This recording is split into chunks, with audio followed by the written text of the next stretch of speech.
Encore une journée où Dieu nous fait voir un nouveau jour. C'est une grâce qu'il nous accorde. Soyons reconnaissants à notre Père et éternel Sauveur Jésus-Christ de Nazareth. Sur ce plateau, il a de la chaleur, de l'amour. Bishop Jean Titea, shalom. Shalom, cher Aniel. Vous allez bien? Je vais bien, merci. Gloire à Jésus-Christ. Encore un grand plaisir de se revoir. En tout cas, tous les matins, ça fait du bien. Ah oui, que Dieu soit béni. Merci d'être avec nous. Kate, bonjour. Bonjour Aniel. On va bien, hein? Je vais super bien, ça va. Gloire à Jésus-Christ. Tori Kouda, bonjour. Bonjour Aniel. Ça se passe bien, hein? Mercredi aujourd'hui, hein? La semaine qui s'écoule petit à petit. Oui, on voit la vie en bleu ce matin. Ma copine et moi. Vous voyez le ciel, c'est la couleur de l'espoir. C'est ça. Maman Esther Billet, shalom. Oui, shalom Aniel. On va bien? Ça va. Ça se passe bien le ministère avec les enfants? Dieu fait grâce. Dieu fait grâce, vraiment. Aujourd'hui, on parlera de l'impact positif que l'homme, que l'adulte doit avoir sur l'enfant. Effectivement. Parce que pour nous, nous pensons qu'il est grand temps que l'adulte commence à prendre soin des enfants pour avoir une génération future assez bonne, qui honore Dieu, qui connaît Dieu, qui respecte la parole de Dieu. Qui respecte la parole de Dieu surtout. Touré Kouda, dans le trick box. Oui, aujourd'hui, on aura 3 astuces pour éviter d'être en retard. Yes. Parce qu'il y a des personnes, elles te disent, je suis là dans 2 minutes, pourtant ces manèges sont... Le retard, c'est une plaie des Africains. Ah. Véritable plaie. Ah. Gangrène. Problème. D'autres parlent de l'heure africaine, tout ça, mais bon. On va bannir ça, ça ne doit pas exister l'heure africaine. L'heure, c'est l'heure. Kate, de quoi est-ce qu'il s'agit aujourd'hui dans Culture Actuelle, le saviez-vous? Alors, dans Culture Actuelle, aujourd'hui, mercredi, j'ai déniché pour vous 2 œuvres littéraires, 2 ouvrages littéraires. Le premier s'intitule « Et pourtant, quand Dieu conduit une vie ». L'auteur, c'est Joseph Giraud. Et le second ouvrage que je propose est celui de Nadège Loco. Il est intitulé « Petit péché » paru en 2020. On en saura davantage. Restez avec nous dans Culture Actu. Après justement la méditation, il est temps pour nous d'écouter en premier la voix du Seigneur. Prenez vos différentes Bibles, carnets de notes, stylos, et on médite ensemble dans Méditons ensemble.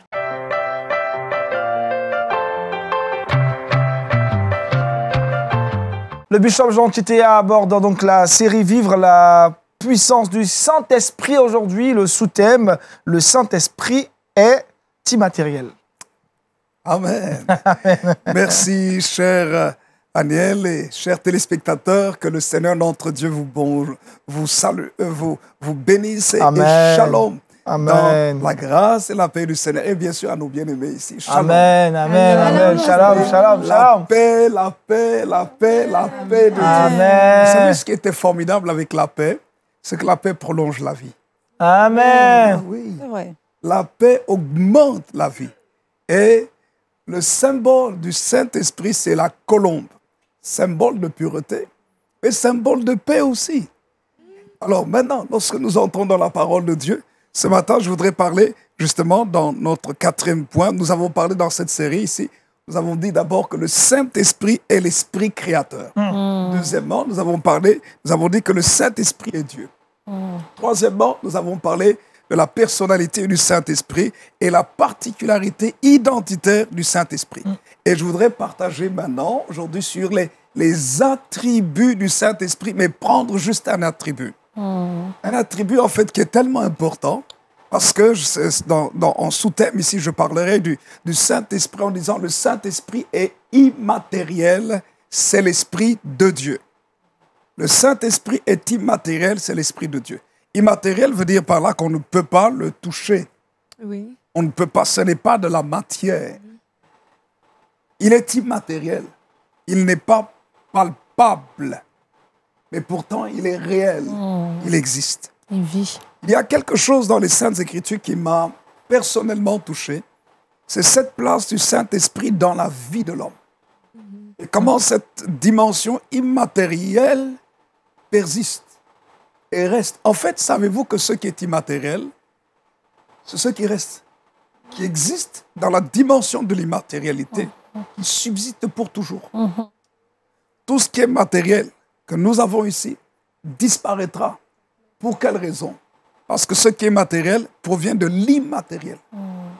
Tout ce qui a été créé ici provient de l'esprit de l'homme, la pensée de l'intelligence de l'homme. La pensée, on ne peut pas la saisir. C'est comme l'amour. Maman Bill et Esther a parlé tout à l'heure des enfants. Elle nous parlera des enfants, comme on dit, n'est-ce pas? Mais La relation entre les parents et les enfants, c'est quoi? C'est l'amour. L'amour. Entre un homme et une femme, c'est quoi? C'est l'amour. L'amour, on ne peut pas le toucher. On peut le vivre. L'amour se manifeste par des actes. Mais c'est un sentiment qu'on ne peut pas toucher comme tel. C'est une dimension spirituelle. Et la Bible dit que Dieu est amour. L'amour véritable provient de Dieu. Mais maintenant aussi, la vie authentique des hommes est une vie immatérielle. C'est pourquoi la parole de Dieu nous montre que même lorsque notre corps matière va mourir, notre âme, notre personnalité, cette personnalité qui vit l'amour, qui ressent la paix, qui pense, c'est une personnalité immatérielle qui, elle, ne meurt jamais. Quand quelqu'un meurt, son corps, son enveloppe est déposée dans le cercueil, dans le tombeau, on le met en terre, mais lui n'est plus là. Il est sorti de son enveloppe charnelle et les anges de Dieu transportent cette personne auprès de Dieu dans les cieux, où ceux qui n'ont pas aimé le Seigneur Jésus, malheureusement, ils vont en enfer. Et ils continuent à exister parce que ce qui est immatériel est permanent. Que ce soit dans le côté positif ou que ce soit dans le côté négatif. Mais maintenant, écoutez-moi bien.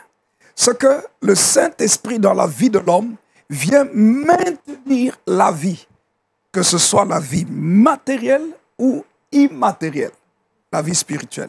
Alors, lorsque nous lisons dans les Saintes Écritures, dans Genèse au chapitre 1er, on nous montre au verset 1, il est écrit au commencement, Dieu créa les cieux et la terre. Et puis le verset 2 nous dit, la terre était informe et vide, il y avait des ténèbres à la surface de l'abîme, et l'Esprit de Dieu se mouvait au-dessus des eaux. Et puis au verset 3, on voit comment est-ce que Dieu crée toutes choses. Dieu dit que la lumière soit et la lumière fut, ainsi de suite. Dieu crée tout. Et Job dit clairement aussi que le souffle, l'Esprit du Seigneur m'a créé, et le souffle du Tout-Puissant m'anime. Maintenant, j'ai réalisé une chose dans les Saintes Écritures concernant le Saint-Esprit. Alors, lorsque nous lisons les Saintes Écritures, nous voyons comment est-ce que Dieu souffle dans les narines d'Adam. Et la Bible dit, Genèse chapitre 2, verset 7 que nous lisons. Allez-y. Il est écrit dans la parole de Dieu que l'Éternel Dieu forma l'homme de la poussière de la terre, c'est-à-dire la matière que Dieu a créée. Mais qu'est-ce que Dieu vient mettre dans la vie de l'homme? Une dimension immatérielle. Souffle. Quand je souffle, vous ne voyez pas cela. Vous n'êtes pas capable d'attraper le vent. Immatériel. Et Dieu souffle dans les narines de l'homme un souffle de vie. Il libère la vie dans les narines de l'homme. Et la Bible dit, l'homme devint une âme vivante. Donc la partie spirituelle, immatérielle, pénètre en l'homme. Et Dieu la met dans l'homme. Alors, Dieu le fait par son esprit, son souffle à lui. Parce que Dieu est esprit. C'est-à-dire Dieu est immatériel. Alors, vous lisez dans la parole de Dieu que cette dimension immatérielle permet à l'homme de vivre éternellement. Tant qu'il est en communion avec Dieu, tant qu'il respecte les principes de Dieu, sa vie est maintenue. Mais dès que Satan trompe l'homme et l'homme marche contrairement à la volonté de Dieu, il se coupe de la relation avec Dieu. Dieu prononce un jugement sur lui. La vie de l'homme maintenant est raccourcie parce que Dieu dit tu vas mourir. Mais l'homme ne meurt pas tout de suite. Alors, quand vous lisez dans Genèse au chapitre 5, on nous montre la postérité d'Adam et on arrive à Noé. La fin du chapitre 5 de Genèse nous dit au verset 32, Noé, âgé de 500 ans, engendra Sem, Cham et Japheth. Et on nous parle de l'homme le plus vieux, Métouchéla ou Mathusalem. Dans Genèse chapitre 5, verset 27, il est écrit « Tous les jours de Métouchéla furent de 969 ans.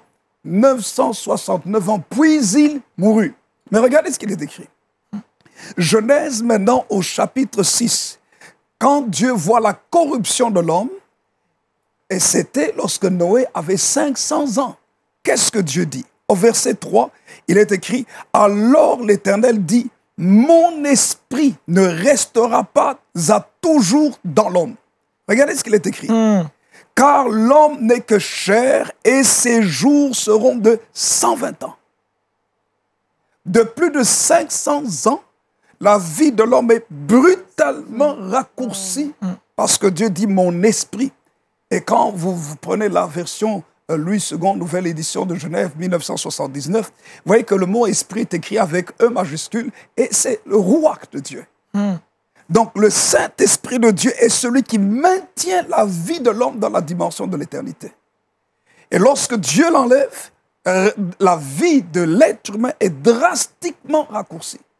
De plus de 500, la vie est limitée à 120 ans. Et maintenant, le Saint-Esprit vient maintenant dans toute l'Ancienne Alliance et le Nouveau Testament, avant que le Seigneur Jésus ne vienne. Nous voyons le ministère du Saint-Esprit toujours pour ramener l'homme vers Dieu. Pour quelle raison? Parce que justement, Dieu veut que l'homme vive éternellement. C'est sa volonté, parce qu'il veut demeurer avec lui. Alors, j'aime la relation du Seigneur Jésus avec la femme samaritaine quand il parle avec la femme samaritaine. Il dit ceci dans Jean chapitre 4, verset 24. Il dit « Dieu est esprit et il faut que ceux qui l'adorent, l'adorent en esprit et en vérité. » Attendez. Qu'est-ce qui a causé la chute ou la perte de la vie de l'être humain? Le mensonge de Satan. Satan est venu mentir. Il y a quelque chose d'assez particulier quand le Seigneur Jésus parle. Il dit « Dieu est esprit et il faut que ceux qui l'adorent, l'adorent en esprit. » Dans la dimension spirituelle, revenons à ce que nous disions tout à l'heure, dans la dimension spirituelle et en vérité. Écoutez, il y a quelque chose que j'ai découvert avec le Seigneur. En fait, pourquoi est-ce que le Seigneur veut que nous marchions selon l'esprit, que nous demeurions dans la dimension de la vérité? Parce que spirituellement parlant, écoutez-moi bien, dans la dimension spirituelle, rien n'est caché. Rien n'est caché.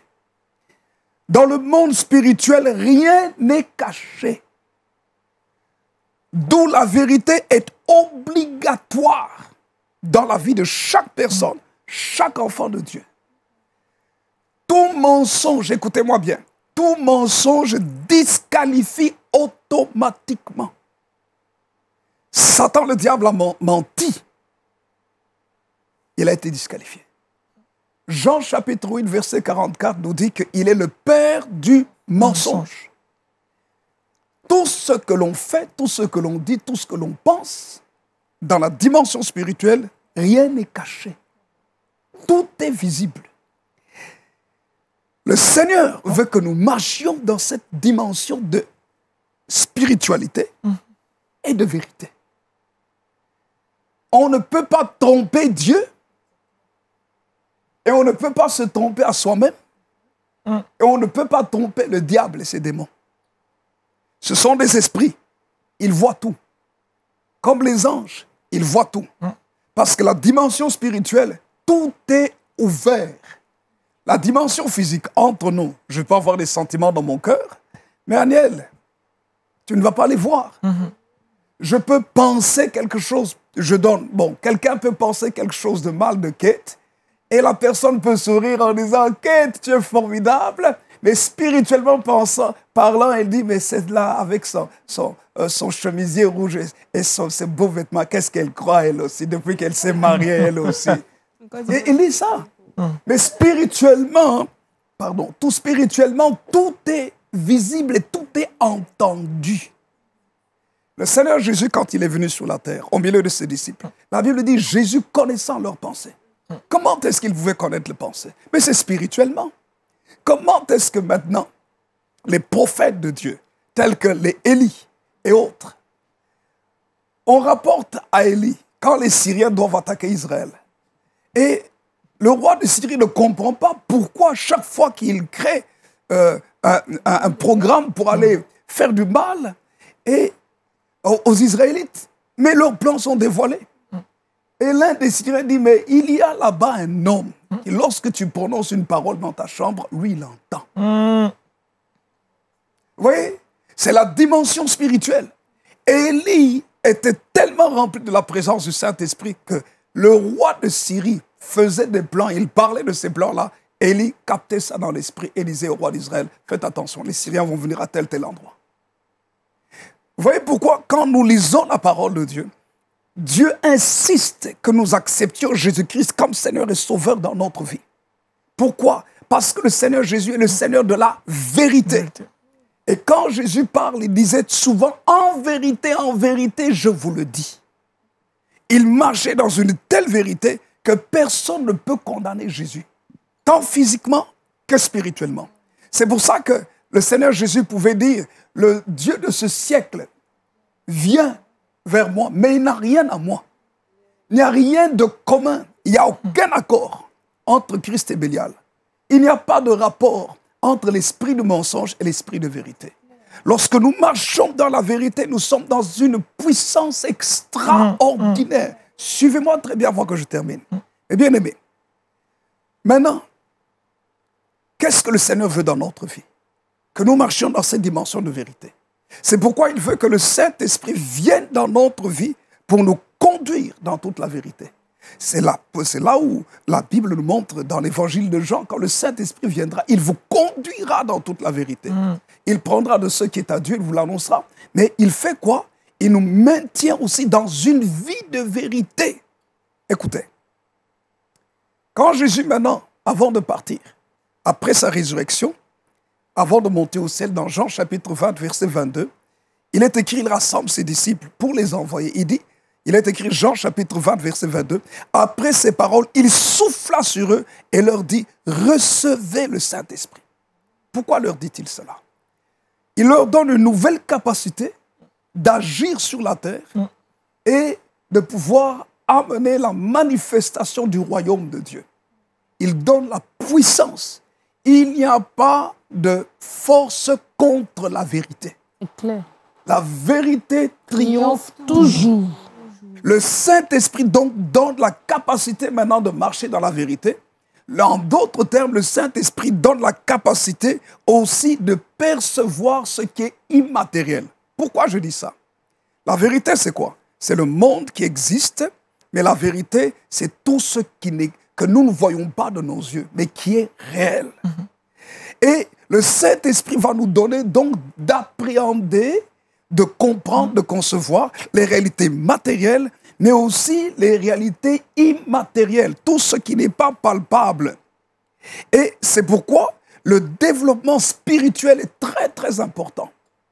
Chaque homme qui prend le temps de se développer spirituellement au travers de la prière, la méditation de la parole de Dieu, il devient sensible aux choses qui se passent autour de lui. Il peut voir quelqu'un qui vient dans un esprit de mensonge et lui, il sent que l'autre ment. Il peut voir quelqu'un qui lui sourit et qui est un vrai menteur, un vrai hypocrite. Mais lui, il voit l'hypocrisie sur le visage. Pourquoi? Parce qu'il devient très sensible à ce qui est spirituel. Alors, Dieu, en nous donnant le Saint-Esprit, permet à l'homme maintenant non seulement de contrôler la matière. Lorsque vous comprenez la dimension spirituelle, vous allez dominer. Dieu crée l'homme dans cette dimension spirituelle, l'homme développe cette dimension et l'homme maîtrise tous les animaux. L'homme est capable d'apprivoiser les animaux, mais maîtriser aussi toute la création que Dieu a faite. Parce que c'est le spirituel qui règne sur le matériel. Alors, écoutez-moi bien avant que je termine. Qu'est-ce que maintenant le diable fait? Ce que le diable fait, il fait tout pour empêcher l'homme de se développer dans la dimension spirituelle chrétienne. Je répète, le diable fait tout pour empêcher l'homme de se développer dans la dimension spirituelle chrétienne. Pourquoi chrétienne? Dans le mot Christ, Christ veut dire oint. Dans l'onction, il y a la puissance. La puissance pour agir quoi? Agir où ça? Dans la dimension spirituelle. C'est pour ça que le Seigneur veut que nous soyons oints. L'onction de Dieu va nous permettre de comprendre les choses. Le Saint-Esprit vous enseignera. Il est écrit, son onction vous enseignera. L'onction du Saint-Esprit nous enseigne sur la réalité spirituelle. Les choses bonnes comme les choses mauvaises. Quand des sorciers sont là ou en train de faire des choses, vous le sentez dans la dimension spirituelle. Mais non seulement vous le sentez, mais vous avez le pouvoir, l'autorité de briser le pouvoir de la sorcellerie, de la magie, les incantations, les paroles de malédiction. Les forces spirituel contraire. Vous avez la puissance pour arrêter. Pour quelle raison? Le Saint-Esprit de Dieu, il est écrit, l'apôtre Paul parle aux Corinthiens, il dit que là où est l'Esprit du Seigneur, là est la liberté. La différence entre l'Esprit de Dieu et l'Esprit du diable, c'est la liberté. Non, il y a plusieurs différences. Mais l'Esprit de Dieu nous amène dans la liberté. Quand vous êtes libre, vous êtes fort. Quand vous êtes libre, vous pouvez contrôler votre milieu. Mais la différence avec les gens qui sont dans la sorcellerie, la magie, l'occultisme, ils fonctionnent avec le développement spirituel diabolique. Écoutez-moi bien. Le diable, c'est le prince des ténèbres, c'est-à-dire ce qui est caché. Ce qui est caché, c'est le mensonge. Le mensonge ne résiste pas face à la vérité. C'est pour dire qu'un vrai enfant de Dieu qui marche dans la vérité, il a de loin plus de pouvoir que tous les sorciers rassemblés. Tous les sorciers du monde entier peuvent se rassembler devant un enfant de Dieu qui a à peine juste 1 mois dans la vie spirituelle. Ils n'auront aucun pouvoir. Amen. Pourquoi? Parce que lui, il est rempli de la puissance de Dieu. Il est dans la vérité. Il est la lumière. Les ténèbres peuvent essayer de venir. Les ténèbres s'évanouissent automatiquement. C'est pourquoi un vrai enfant de Dieu n'a pas besoin d'avoir peur. La seule crainte que nous devons avoir, c'est de ne pas tomber dans le camp de Satan. De ne pas marcher dans la vie du péché. Alors, pour terminer, qu'est-ce que le diable essaie de faire? Il essaie de tirer les hommes pour les amener à vivre dans la chair. Suivez-moi bien. Dans la vie charnelle. Regardez aujourd'hui, comment est-ce que les hommes sont de plus en plus dans la vie charnelle, la vie du péché. Les 5 sens. On aime ce qui plaît le regard. Les beaux maquillages, c'est pas mauvais de se maquiller. Mais on aime les belles formes pour les hommes. Les beaux vêtements, ce n'est pas mauvais toutes ces choses. Mais on est tellement omnibulé par ces choses qu'on vit par ces choses. Ce qu'on entend, la musique 24 heures sur 24, même qui ne glorifie pas le Seigneur. Ce qu'on mange, les meilleurs restaurants sont de plus en plus à la mode. Les meilleurs mets, c'est tout ce qui est charnel. Les vêtements, ce n'est pas mauvais tout ça. Mais il y a un tel accent là-dessus qu'on mise sur toute la vie matérielle. Et on néglige la vie de l'esprit. Et chaque fois qu'on néglige la vie de l'esprit, regardez le nombre de maladies qui arrivent. Les cancers, les dépressions, les folies. En fait, même l'esprit de mort, le suicide, les pays dits développés sont les pays dans lesquels on trouve le plus grand taux de suicide.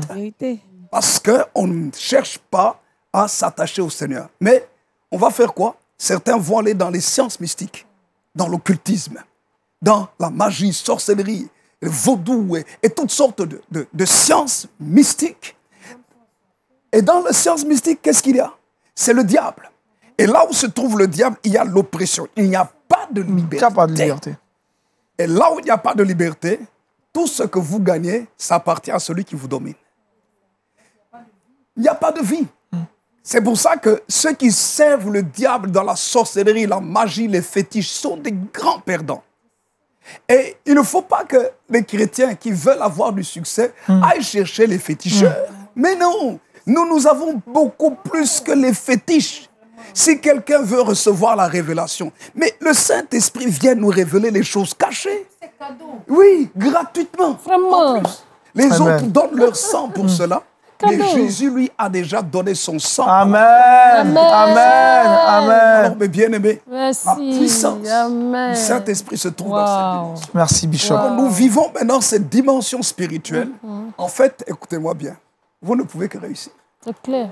L'étudiant va réussir. Tout simplement. Pourquoi? Parce que le Saint-Esprit le rend sensible même aux questions qui vont être posées aux examens. Dans le mariage, maman. Dans le mariage. Vous allez savoir comment vous comporter dans le mariage. Franchement. Parce que quand votre mari est très énervé, et il revient très énervé, vous le sentez aussi. Et vous vous comportez différemment. Voilà. Pour calmer cet énervement-là. Ainsi de suite. Dans la vie de tous les jours, le Saint-Esprit va vous montrer quelles sont les richesses que Dieu a déjà préparées en Côte d'Ivoire. Amen. La matière que Dieu a mise en Côte d'Ivoire. Et comment est-ce qu'on peut atteindre cette matière-là pour en profiter? Donc, ça veut dire que lorsque nous sommes remplis du Saint-Esprit, le Seigneur nous donne d'être réellement la tête et non la queue. Amen. C'est de développer notre esprit. Amen. Développer notre intelligence. Wow. Développer notre connaissance. Développer tous les sens que Dieu a déposés en nous. et marcher selon l'Esprit. Quand nous marchons selon l'Esprit, nous accomplissons ainsi la volonté de Dieu. Amen. Nous sommes les hommes les plus puissants de la Amen. terre. Que Dieu vous bénisse. Amen. Merci Bishop. Pas de commentaire. Hein. Vous allez prier pour nous, nous bénir ce matin et que Dieu nous aide vraiment à vivre avec son Esprit Saint. Prions, chers bien-aimés. Chers bien-aimés du Seigneur, il ne faut pas courir derrière le matériel. Non. Aujourd'hui, beaucoup de chrétiens courent derrière l'argent, le succès. Et certains deviennent même des pasteurs parce qu'ils ont vu leur pasteur avec une belle voiture. Non! Ces choses-là doivent courir derrière nous. Amen. Parce qu'il est écrit dans la parole de Dieu, fais de l'Éternel tes délices, il te donnera ce que ton Amen. cœur désire. Amen. Alors, mes bien-aimés, nous allons prier pour que vous ayez la soif, que chacun ait la soif de dire, Seigneur, je veux te connaître, je veux Amen. développer mon intelligence, Amen. je veux te plaire, je veux marcher dans ta parole, je veux être sensible à ta volonté. N'ayez peur d'aucun sorcier. Recherchez à marcher dans la vérité. Ne marchez pas dans le mensonge. Le mensonge nous rend faibles. Alors j'aimerais prier pour vous. Seigneur, merci de nous aider à marcher dans la puissance de la vérité, à éloigner de nos vies tous les faux semblants, toutes les hypocrisies, Amen. toutes les attitudes qui nous font paraître quelqu'un d'autre devant les gens, paraître ce que nous ne sommes pas en réalité. Toutes les paroles que l'on dit aux gens et qui ne sont pas la vérité et qui sont des demi-vérités ou même parfois des mensonges parce qu'on veut bien se faire voir. Je prie pour mon frère, je prie pour ma soeur parce que tout est mis à nu et transparent dans la réalité spirituelle. Et tu veux que nous soyons forts en marchant dans la vérité du Saint-Esprit et ainsi en saisissant les promesses qui se trouvent dans ta parole. Bénis mon frère, bénis ma sœur, et rends chacun puissant sur la terre des vivants en marchant dans la vérité. Et comme le Saint-Esprit augmente la vie et nous donne la vie éternelle, cher Saint-Esprit, remplis-nous jusqu'à nous conduire dans la vie éternelle, dans le royaume de Dieu. Et que notre corps mortel, un jour, reçoive l'immortalité pour rester avec notre Père Céleste dans les cieux pour l'éternité. Merci Seigneur de bénir ta parole et bénir mon frère et ma soeur. Au nom de Jésus, soyez bénis. Amen. Amen. Amen. Merci Bishop, le Saint-Esprit est immatériel. Bon petit déj spirituel. Hein. Ça, c'est pas un petit déj, c'est un repas solide. Vraiment. Un plat de résistance. Bien nous soutenir. Parlons maintenant culture chrétienne avec Kate dans Culture Actu.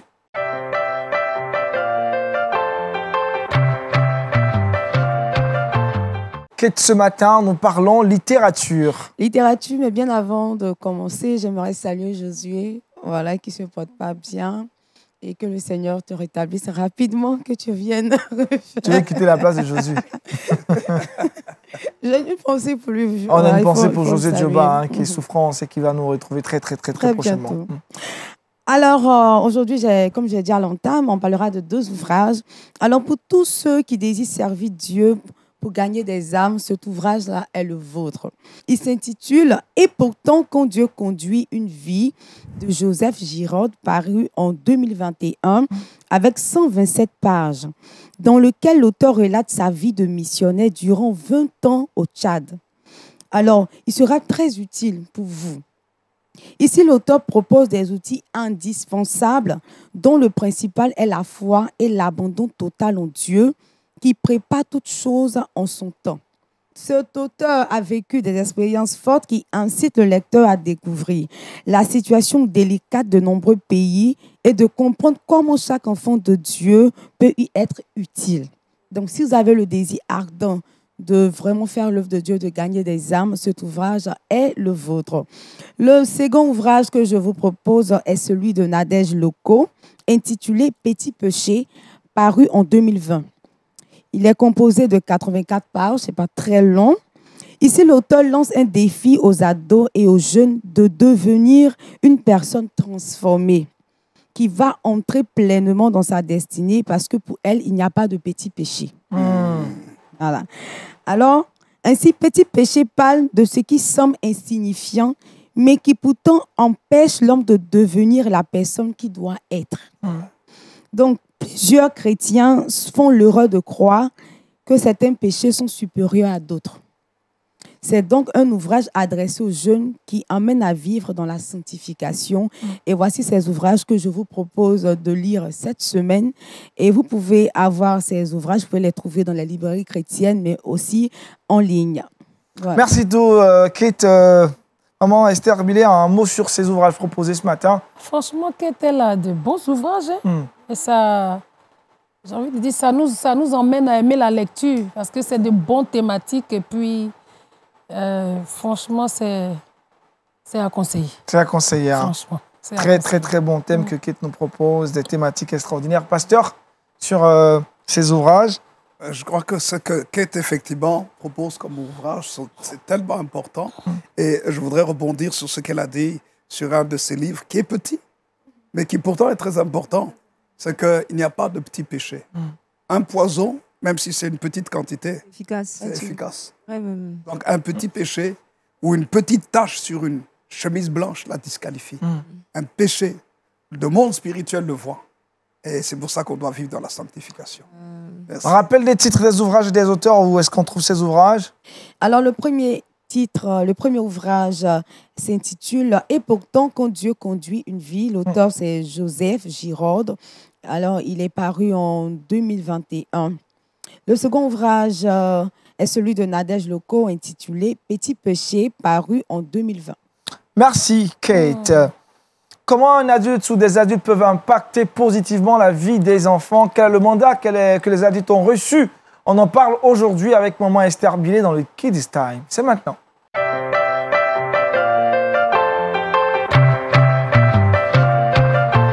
Impact, mandat, maman Esther Billet, dites-nous tout ce matin. Impact ou mandat que l'adulte doit avoir sur l'enfant. Je voudrais déjà qu'on puisse lire le psaume 82, à partir du verset 3 jusqu'au verset 4.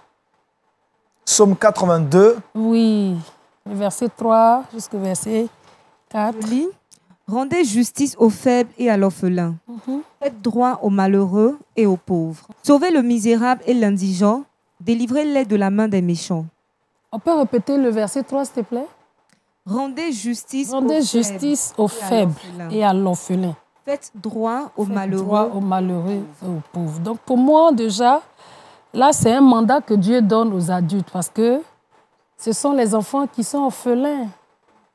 La plupart de nos orphelins sont des enfants.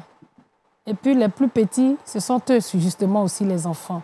Donc pour moi, c'est vraiment un ordre, une recommandation que Dieu nous donne en tant qu'adultes à vraiment prendre soin des enfants. Pourquoi? Parce qu'ils sont les plus faibles, ils sont les plus vulnérables. Ce sont eux qui facilement sont blessés. Et c'est à partir de toutes ces blessures-là qu'ils forgent aussi leur caractère. Donc, l'adulte étant le modèle, l'adulte étant l'exemple que l'enfant doit suivre, l'adulte est appelé à faire tout ce qui est correct. Et je crois que ce qui est correct, selon Dieu, pour moi, hein, le bien ici, c'est de prendre soin des vulnérables, de prendre soin de ceux qui sont en souffrance, de prendre soin des opprimés, de prendre soin des orphelins. Parce qu'ils n'ont personne. Ils sont sans force, ils sont sans puissance, ils ne peuvent pas se défendre. Donc l'adulte reçoit ce mandat-là pour pouvoir faire ce que le cœur de Dieu lui demande de faire. Et je bénis Dieu parce que le bishop a parlé de la vérité. Et je crois qu'on peut inscrire aussi la vérité dans ces choses-là que chaque adulte peut faire vis-à-vis d'un enfant. Parce qu'on lui apprend, en prenant soin des faibles, en prenant soin des vulnérables, on apprend aussi à l'enfant, quand il grandira, à prendre soin de ceux qui sont dans le même état. Et c'est le bien dont Dieu parle. Pour Dieu, c'est ça la justice selon Dieu. Prendre soin de ceux qui sont en souffrance. Et c'est ce que vraiment, je voudrais dire à tous ceux qui nous écoutent et qui nous regardent, à tous nos téléspectateurs et à tous les frères et sœurs, à tout le corps de Christ dans le monde entier, que l'enfant est vraiment une bénédiction. Je ne cesserai jamais de le dire. Et c'est à travers l'enfant que nous pouvons exprimer notre amour qu'on a pour Dieu. Parce qu'en lui montrant le bien selon Dieu, en faisant la justice selon le Seigneur, et l'enfant observe ce que nous faisons. Et comme l'enfant, il apprend de ce que nous faisons avec lui et de ce que nous faisons aussi pour lui. Ce que nous faisons par nous, mais avec Dieu, on va dire, on est chrétien. L'enfant apprend de ces choses. Et c'est vraiment très, très important Parce que dans l'éducation que nous donnons aux enfants, le message non verbal est très important. La façon dont nous accueillons les plus faibles, la façon dont nous prenons soin d'eux, la façon dont nous les regardons, on va dire le regard que nous avons sur les plus faibles est très important pour qu'un enfant, quand il est adulte, il sache que Dieu est grand, il est riche, mais il a aussi créé les pauvres, il a aussi créé les misérables et que ceux-là, ils font partie du plan de Dieu. Et prendre soin d'eux, la Bible ne dit-elle pas que celui qui fait du bien à un pauvre prête à Dieu. Donc l'enfant comprendra que prendre en charge aussi un pauvre est aussi faire le bien selon Dieu. Donc voilà un peu ce que je voudrais partager de façon succincte avec vous pour cette nouvelle année qui commence et cette belle journée que Dieu nous donne. Donc vivons dans la vérité, mais la vérité c'est la parole de Dieu. C'est des actes qui plaisent au cœur de Dieu, la vérité. Voilà. Donc c'est ce que je voulais vraiment partager ce matin. Bishop, tout à l'heure, tu as reçu un mandat. Oui, moi je suis vraiment touché. Merci, papa. Je suis vraiment touché parce que je suis très, très sensible à la souffrance. Je ne supporte pas que les gens souffrent. C'est clair. Et en plus, les enfants. Vous savez, quand vous venez à l'église, vous allez me voir avec les enfants. Parfois, il y a des enfants qui courent, qui abandonnent leurs parents pour venir dans mes jambes. Et les enfants doivent être ouverts et ils sont très, très sensibles. Vous savez, dernièrement, une maman vient me voir dans mon bureau avec son enfant. Et j'étais touché. Parce que l'enfant a préparé 3 carnets de dessins. Il a dessiné et il vient avec ces dessins-là. Il vient, il me l'offre. Il m'offre, il dit non. Moi, j'admirais ces dessins. Il me dit non, non, non, ça c'est pour toi. Un cadeau. Et je garde les. J'ai dans mon bureau une jeune fille qui aujourd'hui a pratiquement la trentaine. Elle était petite. Elle venait toujours dans mes bras. Elle m'a fait un dessin. Et puis elle me dit, toi, tu es le meilleur des papas. Oh, elle m'offre le dessin. Jusqu'à présent, 30 ans après, j'ai ça dans mon bureau. Et je dis, j'ai toujours ça. Oui. Et ça, c'est une partie. Une autre chose, c'est que les malheureux, il faut s'en occuper. Dieu est venu pour les malheureux. Le Seigneur Jésus dit, il est venu pour les cœurs brisés. Et on ne doit pas oublier. Vous savez que, maman, merci pour ce message. Merci, pourquoi? Parce que nous serons jugés devant le trône de Dieu de ce que nous aurons fait aux pauvres. C'est clair. Le Seigneur Jésus a dit, j'ai eu faim, vous m'avez donné à manger. J'ai eu soif, vous m'avez donné à boire. Il dit ça aux brebis, et ainsi de suite. Les brebis étaient surprises. Et le Seigneur dit, Matthieu chapitre 25, il dit, chaque fois que vous avez fait une de ces choses à l'un de ces plus petits, c'est à moi. Souvent, on néglige. Hein? Et ça, j'aimerais, si vous me permettez, parler à tous les gens qui ont des moyens financiers ici en Afrique et en Côte d'Ivoire. N'oubliez pas les pauvres. Même si vous priez dans les églises et vous avez les meilleures voitures, les belles églises, quand vous ne vous occupez pas des pauvres, vous êtes comme des boucs. Devant le trône de Dieu, devant le trône du jugement, il dira, j'ai eu faim, vous ne m'avez pas donné à manger. J'ai eu soif, vous ne m'avez pas donné à boire. Et ceux-ci iront au châtiment éternel. Les boucs connaissaient le Seigneur, Aniel. En fait, on ne se rend pas compte que Jésus revient. Et on néglige ces choses. Et maman, elle a dit ici, les enfants, qu'est-ce que le Seigneur Jésus dit sur les enfants? Il dit, laissez venir à moi les petits-enfants, ne les empêchez pas, car le royaume des cieux leur appartient. Il appartient à ceux qui leur ressemblent. Si quelqu'un scandalisait un seul de ses plus petits, il vaudrait mieux pour lui qu'on mette une main et on jette dans la mer. Ça veut dire que quand on maltraite, on moleste, on abuse des enfants devant Dieu, hein, le jugement, ce sera terrible. Terrible. Même si l'homme ne juge pas, on met ça sous silence. Et le monde spirituel a vu. Et si on ne se repent pas, quand on va arriver devant le trône de Dieu, même entre guillemets, dit non, Seigneur, j'ai prié. Le Seigneur dit, regarde ce que tu as fait. Tout est enregistré. Comme clair, ici, Aniel, ici, mes bien-aimés, tout est enregistré devant Dieu. C'est pour ça qu'il faut, attention, il faut prêcher l'évangile dans toute sa vérité. C'est clair. Dans toute sa plénitude. C'est clair. Prenons soin des enfants et de tous les malheureux. C'est clair. Merci Bishop. Merci Bishop. Merci aussi à maman Esther Billet pour cette thématique abordée, le mandat que les hommes ont reçu, prendre soin des enfants. Maman? Une question. Oui, la question, Touré-Kouda. En fait, on se rend compte aujourd'hui lorsqu'on veut protéger les enfants, souvent les mamans font palabre. Donc ça, on voit ça beaucoup en Côte d'Ivoire et dans d'autres pays. Protéger, c'est-à-dire? Protéger les enfants, par exemple. Il a fait une gaffe dehors. Et la maman veut sortir pour protéger son enfant et ça crée d'autres histoires. Donc, est-ce que laisser son enfant être sanctionné par d'autres parents, les voisins, les voisines, est-ce que c'est pas aussi protéger son enfant? Bon, je voudrais vraiment dire que il ne faut pas qu'on fasse vraiment l'amalgame aussi. Un parent qui a un enfant qui est dans une situation qui a fait quelque chose de mauvais, elle doit pouvoir aller et comprendre ce qui s'est réellement passé. Ne pas sanctionner l'enfant sur la déposition d'un seul témoin. La Bible même nous conseille de commencer à prendre en charge une déclaration quand elle est faite par au moins 2 témoins. Si la véracité a été prouvée, on donne la sanction à l'enfant. Parce que la discipline qu'on veut donner aux enfants, ce n'est pas une discipline pour les humilier. C'est une discipline pour les rendre meilleurs. Donc je ne vais pas maltraiter mon enfant pour l'humilier devant tout le monde, pour lui dire que demain il va grandir. Non, une humiliation crée une blessure. Une blessure, plus tard, va créer un traumatisme. Et si ce n'est pas bien abordé, il aura toujours des conséquences. C'est pour ça que c'est très important de comprendre que tout ce que nous faisons, comme le disait le bishop tout à l'heure, tout ce que nous faisons, nous allons rendre compte pour cela. Un enfant, c'est vrai. Mais il est né avec une dignité. Il est né avec cette dignité qui nous donne à nous qui sommes face à l'enfant de comprendre que de la même manière, on se croit ayant de la valeur, l'enfant aussi a de la valeur. Parce c'est un adulte, mais c'est simplement un adulte en miniature. Hein. Tout ce qu'on a, il a tous les sens et tout ça. Donc, on a besoin d'apporter du respect à l'enfant. Et le Seigneur, j'ai envie de dire ce matin, amplifier ce que je suis en train de dire, le mandat que Dieu nous donne, c'est effectivement d'accompagner l'enfant, effectivement d'aider l'enfant à nouer des relations, mais surtout de bonnes relations. Parce que les relations tiennent au cœur de Dieu. Et la deuxième chose, il faut les défendre.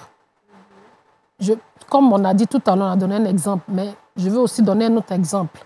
Il peut arriver que, par exemple, ton enfant ait eu des problèmes à l'école, avec un élève à l'école, et l'enfant vient te faire part. En tant que parent, tu te dois de te lever et aller t'enquérir avec exactitude sur ce qui s'est passé. Même si tu vas à l'école et que tu apprends que c'est ton enfant qui est en faute, mais le fait que, en tant que parent, l'enfant est venu, mon fils est venu me dire, ma fille est venue me dire que je me sois levée et aller jusqu'à l'école, l'enfant sait qu'il est un protecteur, le parent. L'enfant sait que ce qui me touche à mes parents. L'exemple est tous les jours devant nous. Quand tu dis à un petit enfant, je vais frapper ton papa, mais tu vois comment il pleure parce que pour lui, c'est son dernier rempart. Et là, du coup, tu dis, tu peux le frapper. Vous voyez un peu. Donc, ce n'est pas forcément aller frapper l'enfant devant les gens qui va marquer l'esprit de l'enfant. Non, mais juste me lever parce que mon enfant m'a dit, prendre en compte ce qu'il m'a dit et aller à la source, essayer de voir ce qui s'est réellement passé et faire ce qu'il y a à faire et revenir. Ma seule présence rassure mon enfant. Même s'il a tort, il va dire la vérité. C'est ce qu'on voudrait vraiment relever. Merci, maman Esther Billet. Très instructif et enrichissant ce matin. On va retrouver maintenant Touré Kouda, celle qui pose la question aujourd'hui. On va te poser la question aussi. C'est dans le Trickbox maintenant.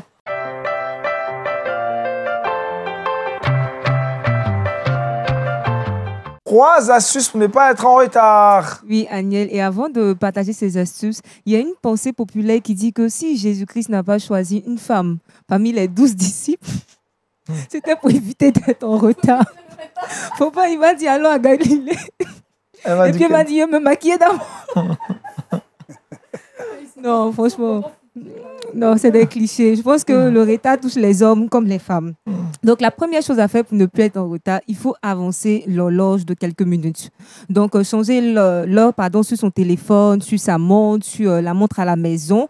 Vous pouvez avancer de 15 minutes. Et si vous êtes un retardataire chronique, avancez même de 20 minutes.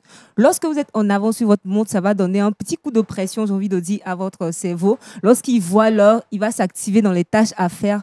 Et voilà, vous serez moins en retard. Et les personnes personnes même qui ont cette expérience-là, qui posent ces actions-là, très souvent arrivent même en avance maintenant. Elles sont en avance de 5 minutes parce que justement, elles ont pu faire ces modifications sur leur montre. Voilà. Donc, il faut vraiment changer à tous les niveaux. Son portable, la montre sur la main, à la maison, même sur l'ordinateur. Il faut que tu te barricades en fait avec une heure qui est tout le temps en avance.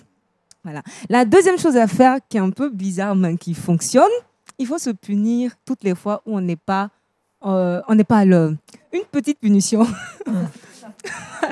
Par exemple, tu arrives à un rendez-vous, tu es en retard, tu peux prendre en charge toute la consommation. Si c'est un rendez-vous, on doit manger, tu peux prendre en charge toute la consommation. Ou si toi-même, tu as du mal à te punir, tu peux demander un tiers.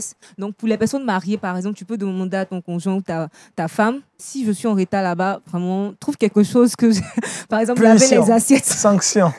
Voilà, tu fais le ménage. Mais en tout cas, il faut se punir. Pas de façon extrême, mais une punition, en fait, va te rendre plus conscient, en fait. Tu vas te rendre compte que je ne veux pas être puni et puis tu vas t'activer rapidement dans les tâches à faire.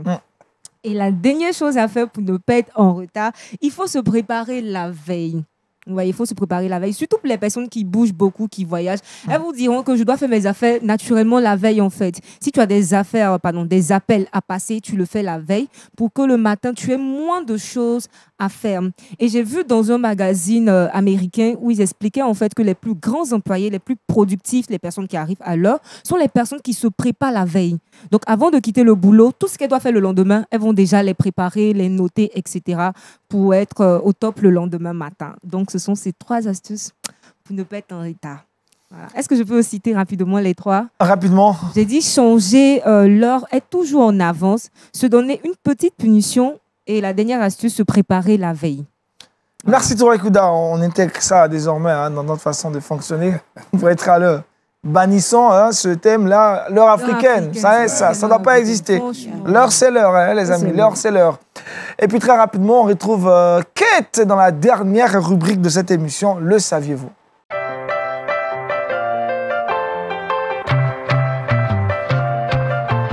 Avec Kate, nous allons en Ukraine. C'est ça. Alors en Ukraine, les chrétiens de ce côté-ci sont mobilisés pour la cause de l'Évangile. Donc, en Ukraine, les baptistes sont prêts à accueillir leurs frères et sœurs en Christ, alors que la Russie menace toujours d'entrer dans le pays. Donc, les évangéliques baptistes d'Ukraine se préparent à cette invasion et appellent à la solidarité. À cet effet, le président de l'Institut théologique baptiste ukrainien affirme ceci, et je cite, « L'Église n'a pas oublié ce que signifie être persécutée. Et je pense que nous allons nous réorganiser et continuer à faire ce que nous faisons toujours, c'est-à-dire prêcher l'Évangile. » Rappelons que depuis 2016, la Russie persécute les chrétiens ukrainiens et même russes, car selon elle, toute église, à part l'église orthodoxe russe, est une secte. Donc, nous sommes appelés à intercéder, à prier, et nous encourageons nos frères de l'autre côté à vraiment maintenir les prédications, à s'entraider pour que vraiment l'évangile continue d'être prêché en Ukraine. Voilà. Comment est-ce que les réactions?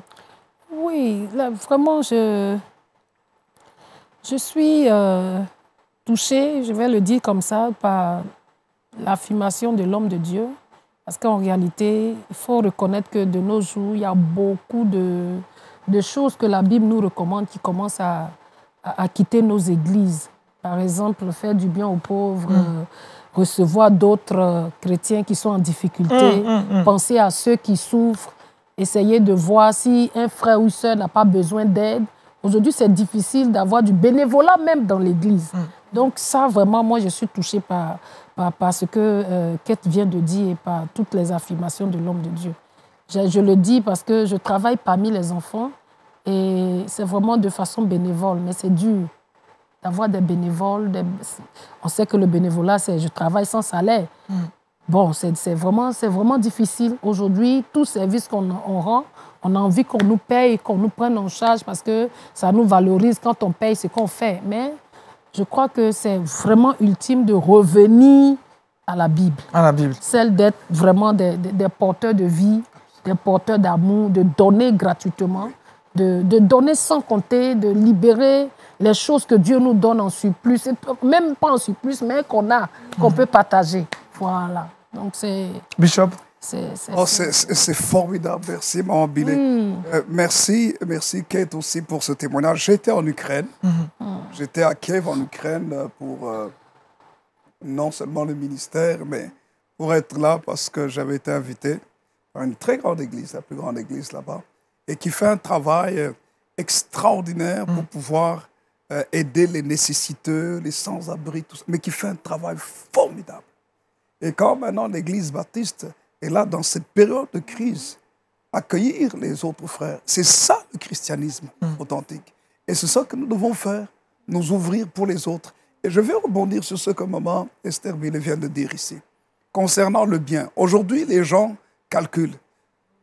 Mon cher Aniel, beaucoup de gens, même des chrétiens, ne reçoivent plus la bénédiction de Dieu. Parce que maman Esther, comme elle vient de dire là, ils font un travail, ils veulent absolument qu'on les rémunère, matériellement parlant. Alors que le service de Dieu est une œuvre spirituelle que l'on rend à Dieu. Je vais vous raconter un témoignage, très rapidement.